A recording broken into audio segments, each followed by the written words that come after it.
TV देख रहे सारे ही दर्शकों का इस शो में बहुत स्वागत है। मैं हाँ जुगराजदीप सिंह। कैनेडा की फैडरल चोणों का बिगल वज चुका है। हर एक पार्टी अपने अपने जोर अजमाइश कर रही है और वोटरों को भरमाउण की कोशिश कर रही है। यही मुद्दे को लैके अज असीं एक ब्रैम्पटन ईस्ट तो कंजरवेटिव पार्टी के जो कैंडीडेट ने रमोना सिंह उन्होंने थोड़े रूबरू करन जा रहे हैं। उन्होंने पूछांगे सवाल जो थोड़े ने अते पार्टी की की पॉलिसीज़ हैगियां जो भी अजकल के मुद्दे चल रहे हैं फैडरल लैवल पर उस बारे करते हैं विचार। Ramona, welcome to our studio. Thank you for having me here on Prime Asia. It's always great to be here. So elections are around the corner. How much ready you think you are? Well, you know what? We still have 6 to 7 months to go, and as we're knocking on doors and as we're raising awareness, and you know what? What's been happening with the current political climate, we have a lot more people engaged in the political process, asking questions, so it's nice to be able to go through the process with people, but also with Bramptonians. They're always very engaged with what's happening. I mean, it's the only municipality where you have 3 different mayors in 3 consecutive elections. So Bramptonians know about issues, they mobilize their friends, their relatives, their neighbors to go and vote. So it's constantly lots of engagement. So lots of issues are going on, federal level, provincial level. You're going out in public. What issues are you hearing out there? Absolutely. So there's tons of issues that concern Bramptonians, and I can break it down from like every level of government. When it comes to municipal, you know, they're worried about their taxes when it comes to their property taxes, and when it comes to services. When it's provincial, it's about healthcare, the hospital, the university, transit, all those different things. And when it comes to federal, people talk about community safety, what we're going to do with, you know, gun control, marijuana increase in in high schools, and what's happening. Of course, jobs is significant, and overall taxes. So as a conservative, and immigration, of course, as well. Big, so yes. So how do you plan to address those issues? Well, absolutely. I mean, when it comes to community safety, that is under, you know, federal legislature, where we can actually work on the criminal code, making sure that you know, we hold people accountable who commit crimes, who are charged and who are convicted. What we found is the Trudeau government has been soft on crime. Meanwhile, our previous Conservative government was tough on crime. So there is the big difference in that sense.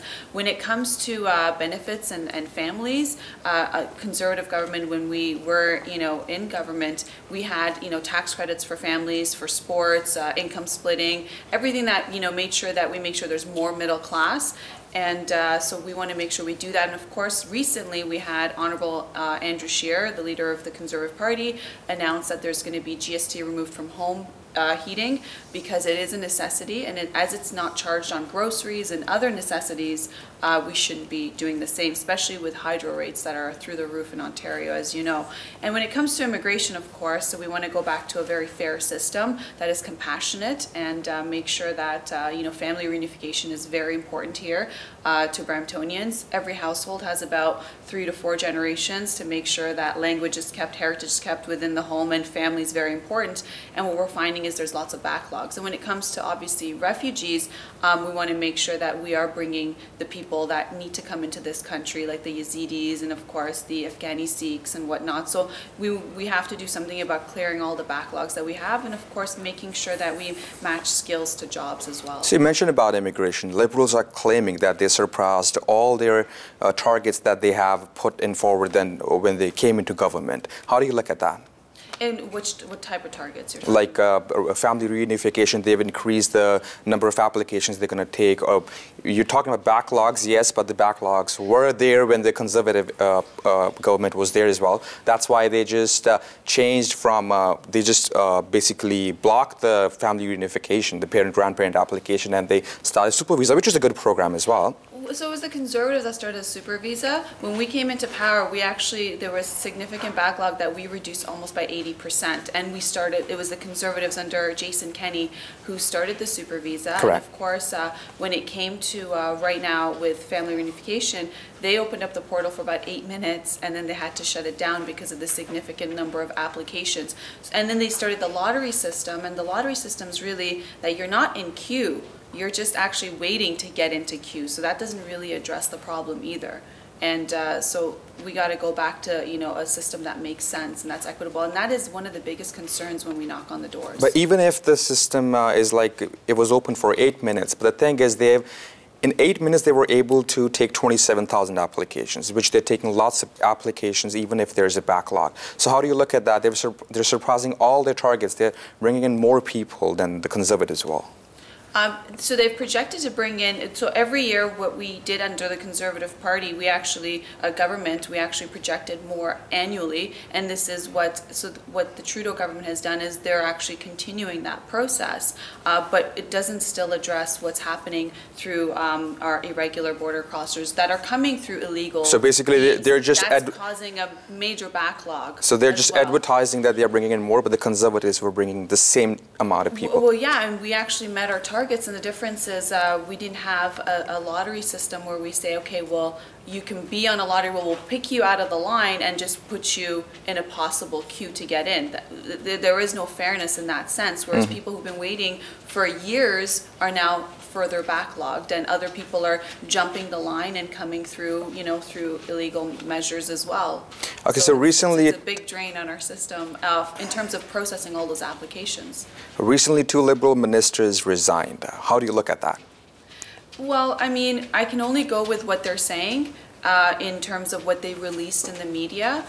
You have the previous Justice Minister, Jody Wilson-Raybould, who actually resigned from her Veteran Affairs post, saying that, she doesn't have confidence to sit at the cabinet table. And then just last week, you had Jane Philpott, who is, again, a very strong member of the cabinet and the Trudeau government, who started as health minister and, of course, Treasury Board head. She also does not see confidence in the leader. So when you resign from cabinet, but you don't resign the party, you're showing that you're still a Liberal, you believe in Liberal values, this is why you were elected, but you've lost confidence in your leader to sit at the table with them. So it's a very significant statement. So recently, Prime Minister Trudeau's Principal Secretary, Gerald Butts, was subpoenaed, and a few days back he gave his testimony. How do you look at that? Well, his testimony, I think everybody was looking forward to hear what he had to say, because when he did resign his post as his secretary, he didn't take responsibility for anything. He just did a resignation, said he was, free of any of the accusations that are made allegedly towards him or about him. So everybody was very curious to see what he has to say, why he actually resigned, and what really happened behind closed doors. What we found in that testimony is that he was able to speak about, things that previous Justice Minister Jody Wilson-Raybould was not able to speak about, because she was only given the ability to speak about her time when she was Justice Minister and Attorney General of Canada, but not when she took the new the new Ministry of Veteran Affairs. So that was a bit of a contradiction, that we heard one side of the story, but we couldn't hear hers. And we've asked to bring her back so we can hear her side of the story as well. And so it created a little bit more confusion, I believe, because it wasn't comparing apples and apples, it was apples and oranges, really. So you're looking for Liberals to stumble, because last year they were going up, like when we look at the polls, they were going up from the Conservatives. So now they have stumbled. How good a use you think you are making of this opportunity? So here's the reality. We don't want our government to stumble, to be honest with you. As a Canadian citizen, it doesn't give me any pride or pleasure to see what is happening with the Prime Minister.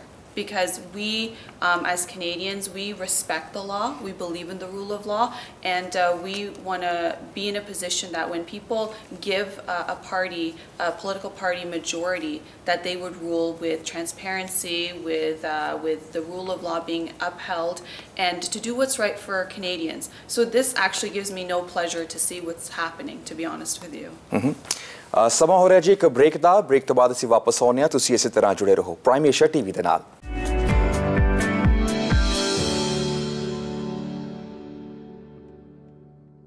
ਸਾਰੇ ਦਰਸ਼ਕਾਂ ਦਾ break ਤੋਂ ਬਾਅਦ ਇੱਕ ਵਾਰ ਫਿਰ ਤੋਂ ਸਵਾਗਤ ਹੈ। So before going to break, we're talking about the issues the Liberal government is facing right now. It is said that Conservatives don't have any achievements of their own than to just criticize the present government, which is easy to do. How do you look at that? Who's saying that? We go out in people, and this is what people are saying. We were governing for a decade, and one of actually the biggest achievement that we have that I could talk about relevant to this specific scandal right now, among many, is that it was under Stephen Harper who actually decided to make sure that there was a separation after the sponsorship scandal with the Liberal Party, before we were elected, to separate, what the Attorney General can do in terms of making sure there's an independent body that is able to prosecute. So that was actually one of the reasons why we've been able to uphold the rule of law currently. So this is, why would we get elected over and over again if, we wouldn't have achievements like what we talked about, the super visa, which was, under the Conservatives. We've always had, when it comes to your tax-free savings account, it was under the Conservatives that, increased the limit year by year so Canadians can save more of their money. What's really important is I want to talk about what the Conservative philosophy is. And as a fiscal Conservative, it is very important that we make sure that people take more of their money home that you earn, because you are the best person to decide what to do with your money.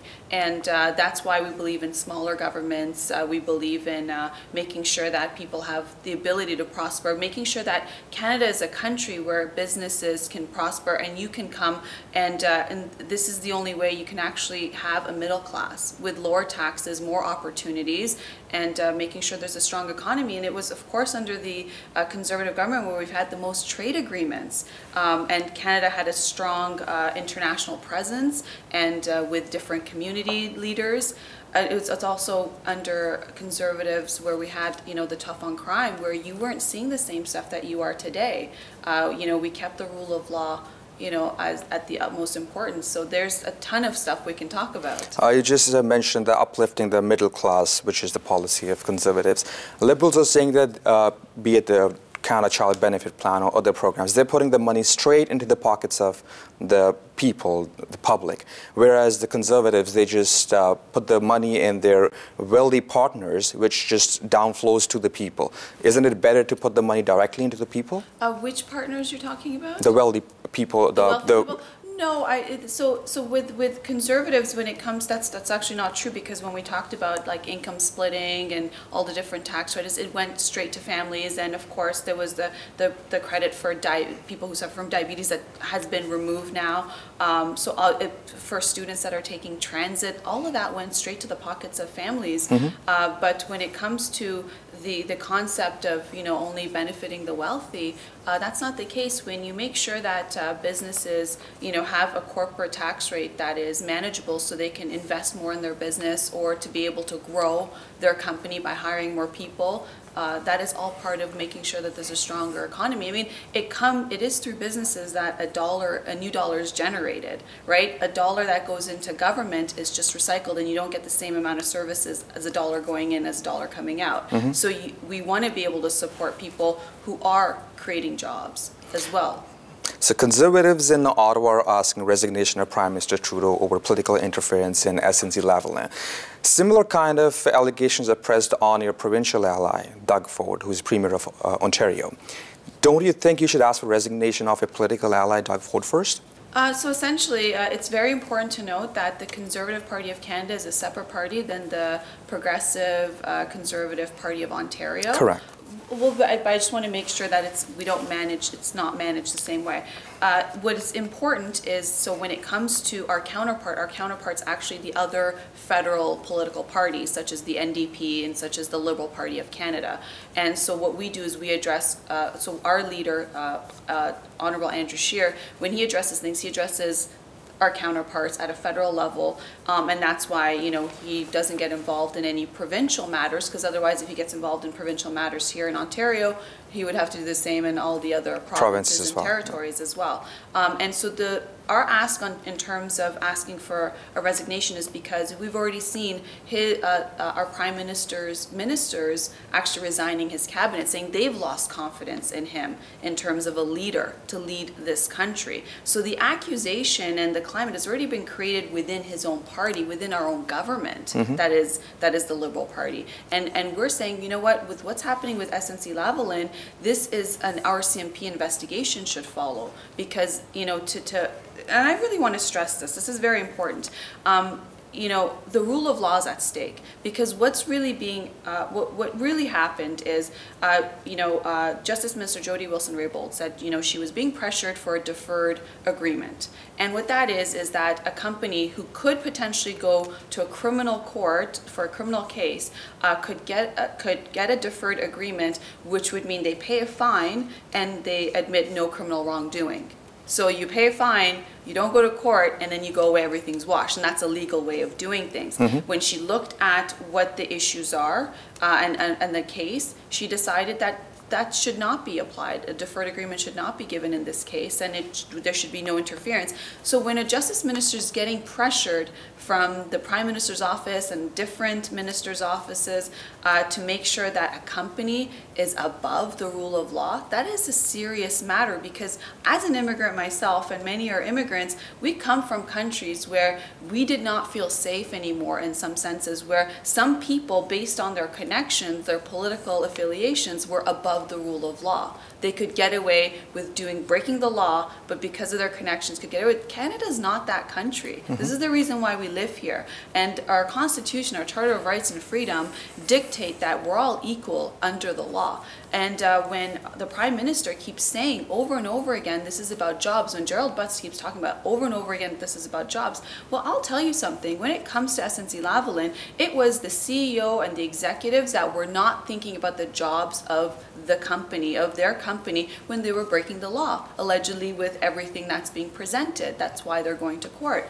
And then, of course, Quebecers, people in Quebec don't want to be held responsible that, you know, the law should be broken because it's supposed to save jobs. And that should be no reason to say, okay, you know what, we're talking about bribery of $48 million to the Gaddafi government in Libya. And meanwhile, the Libyan government's also saying that they were defrauded of almost $150 million. That's okay. Let's wash it away because of what?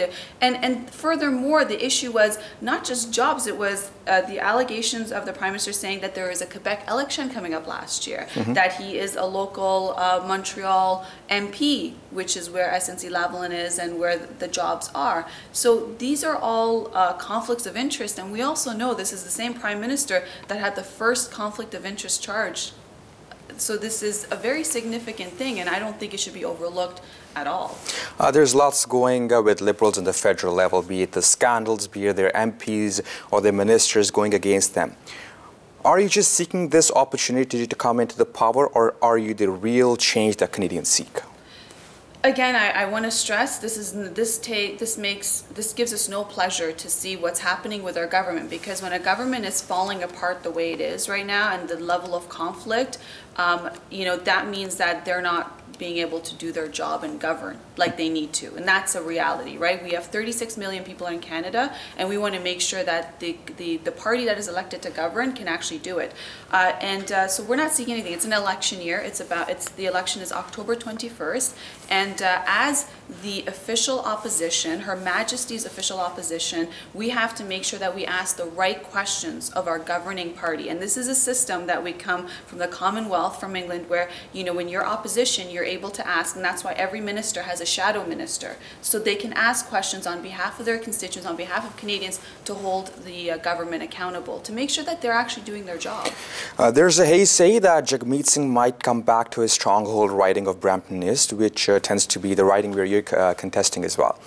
In an event, if Jagmeet Singh comes back to Brampton, how do you think it's going to affect the Conservative vote bank, specifically in Brampton? That's a great question. So when it comes to, of course, the riding, it's a riding he held when he was an MPP, when he was deputy leader of the Ontario NDP party. So we definitely know that, you know, he has his support, he has his base. We also want to congratulate him for winning the by-election with a very great margin. So it's great to have all three leaders represented in the Parliament, because we want to make sure that all sides, you know, are there to make sure Canadians are getting the best services and our government's doing their job. And of course, we'll have to wait and see the day when he decides if he decides. Will you be concerned if he comes back? I'll wait and see if that day comes, right? And we'll deal with it as it comes. But what we know is that with his win in Burnaby South, it is created a momentum for the NDP party. So that's always great to see that we're going to have, you know, nominations and candidates. And, you know, our country is a three-party system. So we want to see that happen, of course. Thank you for coming here to the studio. It's a pleasure having you here. Thank you so much, always. It's always great to be on Prime Asia. ਸਾਰੇ ਦਰਸ਼ਕਾਂ ਦਾ ਬਹੁਤ ਬਹੁਤ ਧੰਨਵਾਦ ਤੁਸੀਂ ਇਸ interview ਨਾਲ ਪੂਰੇ ਸਮੇਂ ਨਾਲ ਜੁੜੇ ਰਹੇ ਅਸੀਂ ਤੁਹਾਡੇ ਸਵਾਲ ਆਪਣੇ ਜ਼ਬਾਨੀ ਇਹਨਾਂ ਨੂੰ ਪੁੱਛਣ ਦੇ ਕੋਸ਼ਿਸ਼ ਕੀਤੀ ਹੈ ਆਸ ਕਰਦੇ ਹਾਂ ਤੁਹਾਨੂੰ ਇੰਟਰਵਿਊ ਪਸੰਦ ਆਈ ਹੋਵੇਗੀ ਆਪਣੇ ਸੁਝਾਅ ਅਤੇ ਸਾਨੂੰ ਮੈਸੇजेस ਜ਼ਰੂਰ ਲਿਖ ਭੇਜਣਾ ਤੁਸੀਂ ਇਸੇ ਤਰ੍ਹਾਂ ਜੁੜੇ ਰਹੋ ਪ੍ਰਾਈਮ ਏਸ਼ੀਆ ਟੀਵੀ ਦੇ ਨਾਲ ਤੁਹਾਡਾ ਆਪਣਾ ਤੁਹਾਡੇ ਲਈ